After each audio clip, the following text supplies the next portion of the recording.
বারবার বলার পরেও কেএফসি বন্ধ হয় না। সিলেটের মাটিতে, শাহজালালের মাটিতে কেএফসি থাকতে পারে না, কোনোদিনও থাকতে পারে না। কেএফসি ভাঙচুর করাই হবে ইনশাআল্লাহ।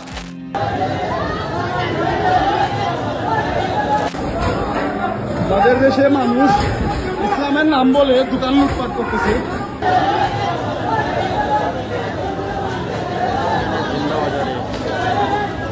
ইসরায়েলের পণ্য কোনগুলো? বয়কট আন্দোলনে বাংলাদেশের বিনিয়োগ পরিবেশ। বাটা, কোকাকোলা, কেএফসি, নেসলে ও পিৎজা হাট কি সত্যি ইসরায়েলি পণ্য? গত কয়েক বছর ধরে ইসরায়েল ফিলিস্তিন সংকট বিশ্বব্যাপী আলোচনার কেন্দ্রে রয়েছে। এই সংকট আরও ঘনীভূত হয়েছে 2023 সালের অক্টোবরে হামাসের হামলা ও তার জবাবে ইসরায়েলের গাজায় নিরবচ্ছিন্ন বিমান হামলার মাধ্যমে। এই যুদ্ধে হাজার হাজার বেসামরিক নাগরিকের মৃত্যু, গাজার অবকাঠামো ধ্বংস এবং মানবিক সংকট বিশ্ববাসীর মধ্যে তীব্র প্রতিক্রিয়ার জন্ম দিয়েছে। এই প্রেক্ষাপটে বয়কট শব্দটি সামাজিক যোগাযোগ মাধ্যম থেকে রাস্তার পোস্টার পর্যন্ত ছড়িয়ে পড়েছে। বাংলাদেশেও এই আন্দোলন জোরালো হয়েছে, যেখানে বাটা, কোকাকোলা, কেএফসি, নেসলে, পিৎজা হাটের মতো জনপ্রিয় আন্তর্জাতিক ব্র্যান্ডগুলো বারবার লক্ষ্যবস্তুতে পরিণত হয়েছে। কিন্তু প্রশ্ন হলো, এই কোম্পানিগুলো কি সত্যি ইসরায়েলি মালিকানাধীন? এদের ফিলিস্তিন ইস্যুতে ভূমিকা কী এবং বাংলাদেশে এই বয়কটের প্রভাব কিভাবে দেশের অর্থনীতি ও বিনিয়োগ পরিবেশকে প্রভাবিত করছে? সালাম, নমস্কার, আদাব। আপনারা দেখছেন নেটিজেন ভার্সেস সিটিজেন, সঙ্গে আছে আব্দুল্লাহ হীরা। অনুষ্ঠানটি নিবেদন করছে রেডি ডিটারজেন্ট পাউডার। ইসরায়েল ফিলিস্তিন সংঘাত দশকের পর দশক ধরে চলা একটি জটিল রাজনৈতিক ও মানবিক ইস্যু। 1948 সালে ইসরায়েল প্রতিষ্ঠার পর থেকে ফিলিস্তিনি ভূখণ্ড দখল, বসতি স্থাপন এবং সামরিক অভিযানের মাধ্যমে এই সংকট গভীর হয়েছে। এই প্রেক্ষাপটে পশ্চিমা দেশগুলো, বিশেষ করে যুক্তরাষ্ট্র, ইসরায়েলের প্রধান মিত্র হিসেবে কাজ করেছে। অনেক পশ্চিমা কোম্পানি ইসরায়েলে ব্যবসা পরিচালনা করে এবং কখনো কখনো দখলকৃত ফিলিস্তিনি ভূমিতে তাদের কার্যক্রমের জন্য সমালোচিত হয়। ফিলিস্তিনিপন্থী সংগঠনগুলোর দাবি, এই কোম্পানিগুলো ইসরায়েলের অর্থনীতিকে শক্তিশালী করে এবং পরোক্ষভাবে ফিলিস্তিনিদের উপর নিপীড়নকে সমর্থন দেয়। এই অভিযোগের ভিত্তিতে বিশ্বব্যাপী বিডিএস, বয়কট, ডাইভেস্টমেন্ট, স্যাংশনস আন্দোলন গড়ে উঠেছে, যার লক্ষ্য ইসরায়েলের সঙ্গে সম্পর্কযুক্ত কোম্পানিগুলোকে চাপে ফেলা। এখন আসি মূল প্রশ্নে। বাটা, কোকাকোলা, কেএফসি, নেসলে এবং পিৎজা হাট কি আসলেই ইসরায়েলি পণ্য? চলুন একে একে দেখে নেই। বাটা একটি চেক প্রজাতন্ত্র ভিত্তিক কোম্পানি, যা 1894 সালে প্রতিষ্ঠিত হয়েছিল। বর্তমানে এর সদর দপ্তর সুইজারল্যান্ডে অবস্থিত এবং এটি বাটা পরিবারের মালিকানাধীন একটি আন্তর্জাতিক পাদুকা প্রস্তুতকারক প্রতিষ্ঠান। বাটার সঙ্গে ইসরায়েলের কোনো প্রমাণিত মালিকানা বা সরাসরি বিনিয়োগের সম্পর্ক পাওয়া যায় না, তবে ইসরায়েলে বাটার শাখা থাকতে পারে, যেমনটি বিশ্বের অন্যান্য দেশেও রয়েছে। কোকাকোলা একটি আমেরিকান কোম্পানি, যার সদর দপ্তর জর্জিয়ার আটলান্টায়। এটি বিশ্বের প্রায় সব দেশে ফ্র্যাঞ্চাইজি মডেলে ব্যবসা পরিচালনা করে। 60-এর দশকে কোকাকোলা ইসরায়েলে ব্যবসা শুরু করে, যার ফলে আরব লীগ একসময় এটিকে বয়কট করেছিল। এছাড়া দখলকৃত ফিলিস্তিনি ভূমিতে কারখানা স্থাপনের অভিযোগে 2020 সালে জাতিসংঘের কালো তালিকাভুক্ত কোম্পানির তালিকায় এর নাম উঠেছিল। তবে এটি ইসরায়েলি মালিকানাধীন নয়, বরং একটি আমেরিকান বহুজাতিক প্রতিষ্ঠান। কেএফসি ও পিৎজা হাট, এই দুটি ব্র্যান্ডই যুক্তরাষ্ট্রভিত্তিক ইয়াম ব্র্যান্ডস কোম্পানির অংশ। বাংলাদেশে এগুলো ফ্র্যাঞ্চাইজি হিসেবে দেশীয় প্রতিষ্ঠান দ্বারা পরিচালিত হয়। ইসরায়েলে এদের শাখা রয়েছে, কিন্তু এদের মালিকানা বা সরাসরি বিনিয়োগ ইসরায়েলের সঙ্গে যুক্ত নয়। এগুলো পুরোপুরি আমেরিকান কোম্পানি। নেসলে একটি সুইস কোম্পানি, যার সদর দপ্তর সুইজারল্যান্ডের ভেবেতে। 90-এর দশকে নেসলে ইসরায়েলের খাদ্য প্রস্তুতকারক কোম্পানি ওসেম ইনভেস্টমেন্টসে বিনিয়োগ করে এবং 2016 সালে এর পূর্ণ মালিকানা অধিগ্রহণ করে। এই কারণে ফিলিস্তিনপন্থী গোষ্ঠীগুলো নেসলেকে বয়কটের তালিকায় রেখেছে। তবে এটি ইসরায়েলি কোম্পানি নয়, বরং একটি সুইস বহুজাতিক প্রতিষ্ঠান, যার ইসরায়েলে ব্যবসায়িক স্বার্থ রয়েছে। বাংলাদেশে এই ব্র্যান্ডগুলোকে ইসরায়েলের সঙ্গে যুক্ত মনে করার পেছনে কয়েকটি কারণ রয়েছে। প্রথমত, বাংলাদেশ একটি মুসলিম সংখ্যাগরিষ্ঠ দেশ, যেখানে ফিলিস্তিনের প্রতি সহানুভূতি ও ইসরায়েলের প্রতি বিরোধিতা ঐতিহাসিকভাবে গভীর। সরকারি পর্যায়েও বাংলাদেশ ইসরায়েলকে স্বীকৃতি দেয় না। এবং ফিলিস্তিনের স্বাধীনতার পক্ষে অবস্থান নেয়। দ্বিতীয়ত, সামাজিক মাধ্যমে ছড়িয়ে পড়া তথ্য, যেমন কোকাকোলার ইসরায়েলে ব্যবসা বা নেসলের ওসেমে বিনিয়োগ, সাধারণ মানুষের মধ্যে এই ধারণা তৈরি করেছে যে এই কোম্পানিগুলো ইসরায়েলের সহযোগী। তৃতীয়ত, পশ্চিমা দেশগুলোর ইসরায়েল সমর্থনের প্রেক্ষাপটে এই আমেরিকান ও ইউরোপীয় ব্র্যান্ডগুলোকে শত্রু হিসেবে দেখার প্রবণতা রয়েছে। বাংলাদেশের সাধারণ মানুষের মধ্যে এই ধারণা গড়ে ওঠার পেছনে আবেগ ও তথ্যের অভাব দুটোই কাজ করে। ফিলিস্তিনে ইসরায়েলি হামলার ছবি ও ভিডিও সামাজিক মাধ্যমে ছড়িয়ে পড়লে মানুষের মনে ক্ষোভ জন্মায়। এই ক্ষোভ প্রকাশের একটি উপায় হিসেবে তারা দৈনন্দিন জীবনে ব্যবহৃত পণ্য বা ব্র্যান্ডগুলোকে লক্ষ্য করে, তবে অনেক ক্ষেত্রে এই তথ্য যাচাই না করেই গুজব ছড়ায়। উদাহরণস্বরূপ, বাটাকে ইসরায়েলি পণ্য বলা হলেও এর কোনো ভিত্তি নেই। আবার কোকাকোলার ক্ষেত্রে ইসরায়েলের ব্যবসার বিষয়টি সত্য হলেও এটি পুরোপুরি ইসরায়েলি কোম্পানি নয়। 2025 সালের বাংলাদেশ আন্তর্জাতিক বিনিয়োগ সম্মেলনের প্রথম দিনেই দেশের বিভিন্ন স্থানে বাটা, কোকাকোলা, কেএফসি, পিৎজা হাটের আউটলেটে ভাঙচুরের ঘটনা ঘটেছে। এই সম্মেলনের মাধ্যমে সরকার কয়েক বিলিয়ন ডলার বিদেশি বিনিয়োগ আকর্ষণের লক্ষ্য নিয়েছিল, কিন্তু এই হামলার ঘটনায় বিদেশি বিনিয়োগকারীদের কাছে নেতিবাচক বার্তা পৌঁছেছে। আন্তর্জাতিক গণমাধ্যম এই ঘটনা কভার করেছে, যেখানে বাংলাদেশে ব্যবসার ভবিষ্যৎ নিয়ে সংশয় প্রকাশ করা হয়েছে। অর্থনীতিবিদরা মনে করেন এই ধরনের অস্থিরতা বিনিয়োগ পরিবেশকে দুর্বল করে এবং বিদেশি কোম্পানিগুলোকে দেশে বিনিয়োগে নিরুৎসাহিত করতে পারে। এই ব্র্যান্ডগুলো বাংলাদেশের সরাসরি বা ফ্র্যাঞ্চাইজি মডেলে কাজ করে এবং লাখ লাখ মানুষের জীবিকার সঙ্গে জড়িত। উদাহরণস্বরূপ, কেএফসি ও পিৎজা হাটের ফ্র্যাঞ্চাইজি পরিচালনা করে দেশীয় কোম্পানি ট্রান্সকম, যারা হাজার হাজার কর্মী নিয়োগ দিয়েছে। বাটার কারখানা ও দোকানে দেশের অনেক শ্রমিক কাজ করে। বয়কট বা ভাঙচুরের ফলে এই প্রতিষ্ঠানগুলো বন্ধ হয়ে গেলে অসংখ্য মানুষ কর্মহীন হয়ে পড়বে। এছাড়া এই কোম্পানিগুলো সরকারকে কর প্রদান করে, যা অর্থনীতির একটি গুরুত্বপূর্ণ অংশ। দীর্ঘমেয়াদে এই ধরনের অস্থিরতা বাংলাদেশের ব্যবসায়িক খ্যাতি ও অর্থনৈতিক প্রবৃদ্ধিকে ক্ষতিগ্রস্ত করতে পারে। আজ আমাদের আলোচনার বিষয় ইসরায়েলের পণ্য কোনগুলো, বয়কট আন্দোলনে বাংলাদেশে বিনিয়োগ পরিবেশ কি দাঁড়ালো। দর্শক, আজকের আলোচনায় আমাদের সঙ্গে নেটিজেন হিসেবে আছেন যমুনা গ্রুপের পরিচালক ডক্টর মোহাম্মদ আলমগীর আলম এবং সিটিজেন হিসেবে আছেন ঢাকা বিশ্ববিদ্যালয়ের অর্থনীতি বিভাগের অধ্যাপক ডক্টর শাহাদাত হোসেন সিদ্দিকী। দুজনকেই স্বাগত জানাচ্ছি আজকের আয়োজনে। আপনাদের স্বাগত। শুরু করতে চাই, নেটিজেন হিসেবে আছেন ডক্টর মোহাম্মদ আলমগীর আলম, আপনাকে দিয়ে আমাদের আজকে যে বিষয় আমরা প্রতিবেদন আকারে যেটি উল্লেখ করেছি, আসলে আপনার দৃষ্টিতে আপনার পর্যবেক্ষণ বা আপনার রিসার্চে যদি একটু বলতেন। আপনারও তো একটা আবেগ অনুভূতি আছে, ইসরায়েলি পণ্য কোনগুলো, সেদিকে আমরা যদি একটু নজর দিই, সেই পণ্যগুলো বাংলাদেশে কি কি পণ্য ব্যবসা করছে এবং আমরা যেটা দেখছি যে সেই পণ্যগুলো আসলে সঠিকভাবে সেই পণ্যগুলোকে চিহ্নিত করতে পারছে কি না আমাদের বাংলাদেশের আবেগ আপ্লুত মানুষ ফিলিস্তিনি ইস্যুতে যেগুলো পণ্যকে বয়কট করতে চাচ্ছে, এবং একদিকে এগুলো করা হচ্ছে, অন্যদিকে বিনিয়োগ পরিবেশ ব্যাহত হচ্ছে এবং বিনিয়োগকারীদের আমন্ত্রণ জানানো হচ্ছে দেশে বিনিয়োগ করার ক্ষেত্রে। এই টোটাল পরিস্থিতি যদি একটু বলতেন।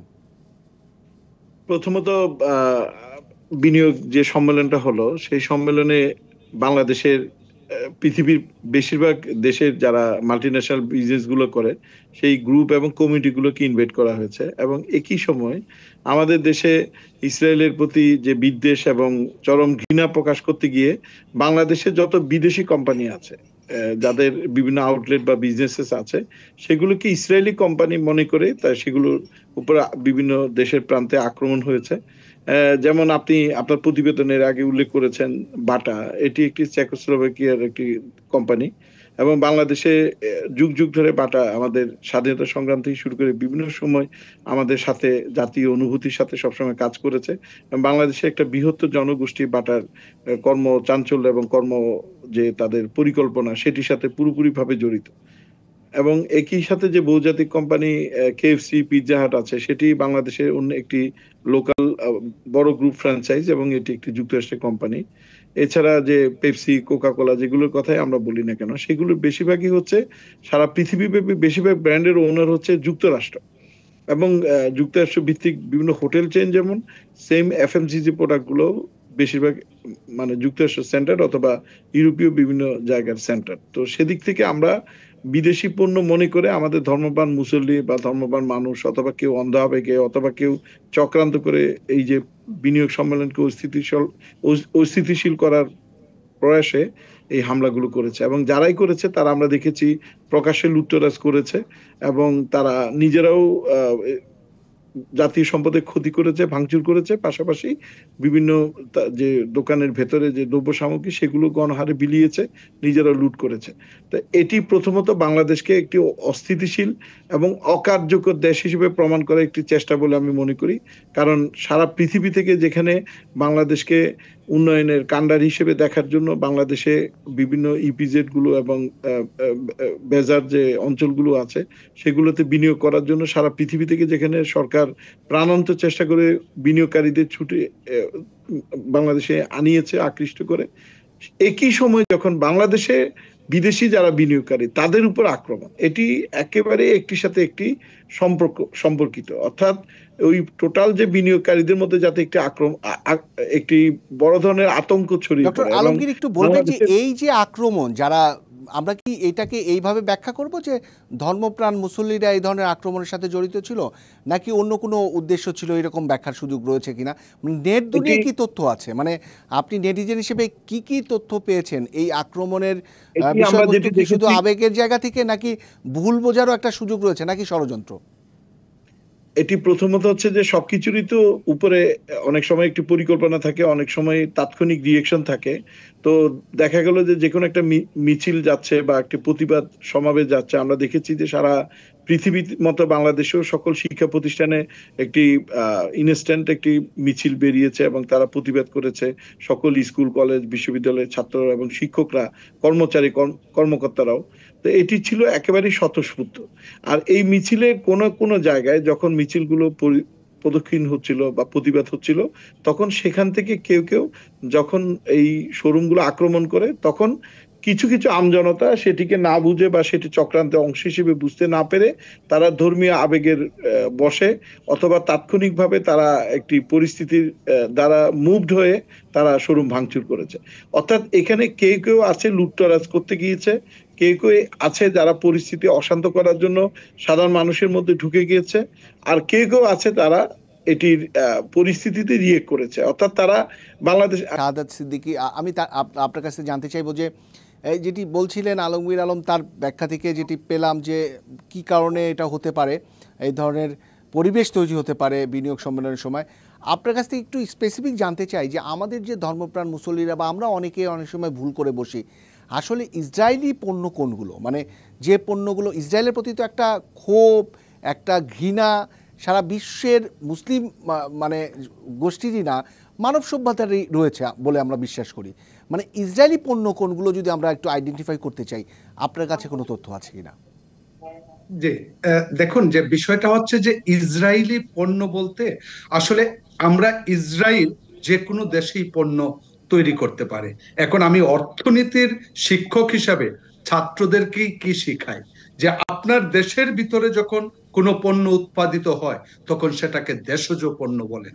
এখন বিষয়টা হচ্ছে বাংলাদেশের ভিতরে যদি বাটা উৎপাদিত হয়, আপনার বাটা পরিচিতি পাচ্ছে বাংলাদেশের জিডিপির ক্যালকুলেশনে। এখন তার লাভের যে অংশটুকু সেটা তখন যখন যায় তখন ওই দেশ কিন্তু তার গ্রস ন্যাশনাল ইনকাম হিসাবে বিবেচনা করে। বিষয়টা হচ্ছে আমাদের সার্বিকভাবে ধারণা, যেমন জয়েন্ট ভেঞ্চারে হতে পারে। এখন আপনি একটা পণ্যের, ধরেন কোকা কোলায়, হয়তো ইসরায়েলি ব্যক্তি সে যুক্তরাষ্ট্র মালিক, যুক্তরাষ্ট্রে উৎপাদন করছে এবং পৃথিবীর বাংলাদেশে উৎপাদিত হচ্ছে। বাংলাদেশে যে পণ্যটা, এই কোকটা উৎপাদিত হচ্ছে, সেটা কিন্তু বাংলাদেশের জিডিপিতে কন্ট্রিবিউট করছে এবং আমরা জিডিপির ক্যালকুলেশনে সেটা যোগ করছি। তা আমার গ্রস ডোমেস্টিক প্রোডাক্ট আমি ধ্বংস করে দিচ্ছি, এই সেন্সটাই তো নাই। প্রথমে বিষয়টা হচ্ছে আমার দেশের সাথে, আমার আয়ের সাথে কি জিনিস সম্পৃক্ত, কি জিনিস সম্পৃক্ত না, সেটা আমার প্রবৃদ্ধি নষ্ট হলে, আমার যদি বলেন জিডিপি প্রবৃদ্ধি করে আমরা কিন্তু সব সময় একই কথা বলি। অতএব এই কোক কোম্পানি, বাটা কোম্পানি যদি ধসে যায়, তাহলে সেটা যে জিডিপির প্রবৃদ্ধিতে, এটা বিগ কোম্পানি, জিডিপির প্রবৃদ্ধিতে হুমকি ফেলবে, একই সাথে আমার এমপ্লয়মেন্টকে হুমকিতে ফেলবে, একই সাথে যেটা নিয়ে বাংলাদেশ যুদ্ধ করছে মূল্যস্ফীতি নিয়ন্ত্রণ করতে, আপনার কন্ট্রাকশন হয়ে যাবে, সংকুচন হয়ে যাবে হচ্ছে সাপ্লাই। অতএব সেটা মূল্যস্ফীতিকে আরো উস্কে দিবে। যে মূল্যস্ফীতি কমানোর জন্য বিগত সরকারের, আমি বলবো যে বিগত সরকার পিছনে, আমরা অর্থনীতির লোক বুঝি, পৃথিবীতে কোন সরকারের শত্রু দরকার নাই, মানুষ শত্রু দরকার নাই।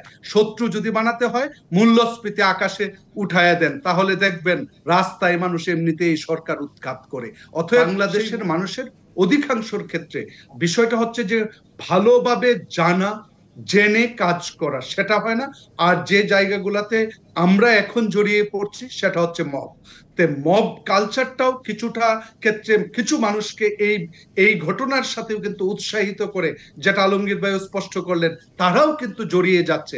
আমরা বেশি মাত্রায় সামান্য জিনিসেও অতি আবেগপ্রবণ, এবং এই আবেগটা আসলে যে ক্ষতির কারণ হতে পারে সেটা বিশ্লেষণ না করে আমরা আমাদের অর্থনীতিটাকে যেভাবে, আপনি যেটা বলছিলেন সামনের দিকে রোল মডেল হিসাবে যেখানে আমরা দেখাতে সিদ্দিকী, আপনাকে একটু থামাতে চাই। আপনি একটু, আমার আরেকটি প্রশ্ন হঠাৎ করে আসলো যে আপনি একটু বলবেন যে এই যে ধরেন একদিকে তো ব্যাখ্যা দিলেন যে আমার মানে দেশের ঘামের যেটা প্রক্রিয়ার মধ্য দিয়ে যে প্রতিষ্ঠান, সেটা থেকে শুরু হলো, প্রতিষ্ঠানটার জন্ম থেকে বড় কথা না, আমাদের এখানে তো ওই প্রতিষ্ঠানটা আমাদের দেশের হিসেবেই কাউন্ট হবে, এটাই আসলে ভাবা উচিত বা এভাবেই নেওয়া উচিত। কিন্তু এই যে আরেকটি কথা বলছেন যে বিনিয়োগ সম্মেলনের মধ্যে এই ধরনের যারা মানে আবেগ দেখিয়ে লুটতারাজ করলো, আসলে আমাদের বিনিয়োগ বান্ধব পরিবেশ কতটা আপনি লক্ষ্য করেছেন? পাশাপাশি পুরনো বিনিয়োগকারীদের মধ্যেই যে এক ধরনের আস্থার অভাব লক্ষ্য করছে, সেখানে নতুন বিনিয়োগকারী কি এভাবে ডেকে আনা সম্ভব, বা এই পরিবেশটা আপনার কাছে মনে হচ্ছে? জি, একটা সুন্দর প্রশ্ন করেছেন। সেটা যদি আমরা শিক্ষক, গবেষক, আমরা সংখ্যা দেখে কথা বলি, আপনি যদি 2022 এবং 23 বলেন, বলবেন কি প্রকৃত বিদেশি বিনিয়োগ বাংলাদেশে, প্রকৃত বিদেশি বিনিয়োগ হচ্ছে নতুন যা বিনিয়োগ হচ্ছে, এবং তা থেকে যে পরিমাণ প্রফিট হয়, প্রফিট যদি সেই পরিমাণ বিনিয়োগের চেয়ে বেশি যায়, তাহলে প্রকৃত বিদেশি বিনিয়োগ কমে যায়। এই চিত্রটা যদি দেখেন, বাংলাদেশে 5% থেকে 7% 2022 থেকে 23 কমছে। পরবর্তীতে এখন বিদেশি বিনিয়োগকারীরা নিরুৎসাহিত হওয়ার কারণে, ফরেন ডিরেক্ট ইনভেস্টমেন্ট প্রত্যাশিতভাবে না আসার কারণেও কিন্তু আমাদের যে ফরেন কারেন্সির যে রিজার্ভের যে আমরা চ্যালেঞ্জটা হচ্ছে, সেটা কিন্তু এই কারণেই হচ্ছে। এখন যে কারণে আমরা পজিটিভের দিকে যাচ্ছি, সেটা হচ্ছে আমাদের রপ্তানিটা যেভাবেই, যে কোনো কারণেই হোক, বৈশ্বিক অবস্থা ভালো হওয়ার কারণে আমাদের রপ্তানিটা রয়েছে, প্লাস হচ্ছে আমরা রেমিটেন্স একটা ভালো জায়গায় রয়েছে। না হয় কিন্তু আমাদেরকে ঠিক একই রকম চ্যালেঞ্জ কিছুটা, আমি বলবো স্থিতিশীল অবস্থায় আসছে। ভাবে যে বিষয়টিকে যেভাবে ব্যাখ্যা দিচ্ছিলেন, আপনি তো একদম ডাইরেক্ট একটি প্রতিষ্ঠানের সঙ্গে আছেন এবং বিনিয়োগকারী হিসেবে আছেন। আপনার কাছে কি মনে হয় যে এবারের বিনিয়োগ সম্মেলন আপনাদের ক্ষেত্রে মানে আপনারা কিভাবে নিচ্ছেন, কতটা পজিটিভ অর্থে নিচ্ছেন, নাকি চ্যালেঞ্জ? দেখুন, আমরা বছর পর বছর যেটি দেখেছি যে বাংলাদেশে বড় বড় বিনিয়োগকারীরা আসেন, তারা আগ্রহ দেখান, কিন্তু যেভাবে ভিয়েতনামে স্যামসাং চলে গেছে, সেভাবে যেভাবে আমরা একসময় শুনেছি রূপালী ব্যাংক আরবে শেখরা কিনছে, যেভাবে আমরা হাজার হাজার ডলারের প্রতিশ্রুতি শুনেছিলাম চীনের প্রধানমন্ত্রী যখন এসেছিলেন, ভারতের প্রধানমন্ত্রী যখন এসেছিলেন, এভাবে আমরা শুধু প্রতিশ্রুতি ফুলঝুরি শুনেছি, কিন্তু রিয়েল টাইম যে ইনভেস্টমেন্ট, সেগুলো কিন্তু বাংলাদেশ স্বাধীনের পর থেকে এখন পর্যন্ত প্রতিশ্রুতির তুলনায় কার্যকর বিনিয়োগটা অনেক অনেক অনেক গুণ কম ছিল। তো এখনো আমরা অনেক প্রত্যাশা পেয়েছি, আমরা অনেক আশার বাণী দেখেছি। বিশ্বের বড় বড় মোড়ল্লা, বিশ্বের বড় বড় ধনকুবের, বিশ্বের বড় বড় গ্রুপের মালিকরা আমাদের দেশে বিনিয়োগের আগ্রহ দেখিয়েছে। মাল্টিন্যাশনাল যে প্রযুক্তিবিদরা আছেন এবং যারা সারা পৃথিবীতে প্রযুক্তি বেচাকেনা করছেন, হাইটেক বেচাকেনা করছেন, তাদের সবাই আমাদের এখানে এসেছেন এবং তারা সারা জাগিয়ে তাদের আগ্রহটা প্রকাশ করেছে। কিন্তু আসলে বাংলাদেশে যে আমলাতন্ত্রটি আছে, অর্থাৎ একটি বিদেশি কোম্পানি বাংলাদেশের স্টার্ট আপ কোম্পানি করতে গেলে যে পরিমাণ বাধার সম্মুখীন হয়, যে পরিমাণ বিভিন্ন যে ওয়ান স্টপ সার্ভিসের নাম হলেও প্রকৃতপক্ষে যে বিভিন্ন ল্যান্ড ইউজ ক্লিয়ারেন্স, তারপর হচ্ছে আপনার বাংলাদেশ ব্যাংকের ক্লিয়ারেন্স, তারপর ইনভেস্টমেন্ট অথরিটি থেকে ক্লিয়ারেন্স, তারপর বিভিন্ন সিটি কর্পোরেশন বা স্থানীয় সরকারের ক্লিয়ারেন্স, তারপর বিভিন্ন ইউটিলিটি সার্ভিস থেকে ক্লিয়ারেন্স, ট্রেড লাইসেন্সের ক্লিয়ারেন্স, সব মিলিয়ে যে পরিমাণ বাধাগুলো আসে এবং বিদেশ থেকে ফান্ড আসার যে জটিলতা এবং পরবর্তী সে ফান্ড ছাড় করানো এবং পরবর্তীতে তারা ব্যবসা করতে গিয়ে যে বিভিন্ন সরকারি বেসরকারি বিভিন্ন আধিপত্যবাদীদের আক্রমণ, যাতে করে বিভিন্ন লোকাল বিজনেসগুলো, সাপ্লাইয়ের বিজনেসগুলো যাতে লোকাল মাস্তান বা পলিটিক্যাল নেতাদেরকে দিতে হয়, বিভিন্নভাবে যারা যেভাবে ধাপে ধাপে ঘুষ দুর্নীতি মানে জালে আবর্তিত হয়, আমরা বৈশিষ্ট্য তুলে ধরি আমাদের আলটিমেটলি আমরা দেখেছি একসময় আরব যুক্তরাষ্ট্রের অন্যতম ধনকুবের বাঙালি বাংলাদেশে অনেক বড় একটি বহুতল ভবন করতে চেয়েছিল। তিনি অনেকদিন ঘুরেছেন, কিন্তু পরবর্তী দেখা গেছে তারই কনসেপ্ট নকল করে আপনার শিকদার গ্রুপকে বিভিন্ন অজুহাতে টেন্ডারের বিভিন্ন শর্তগুলো ঢুকিয়ে দিয়ে কাজটা দিয়ে দেওয়া হয়েছিল এবং আলটিমেটলি বিল্ডিংটা কিন্তু শেষ হয় নাই।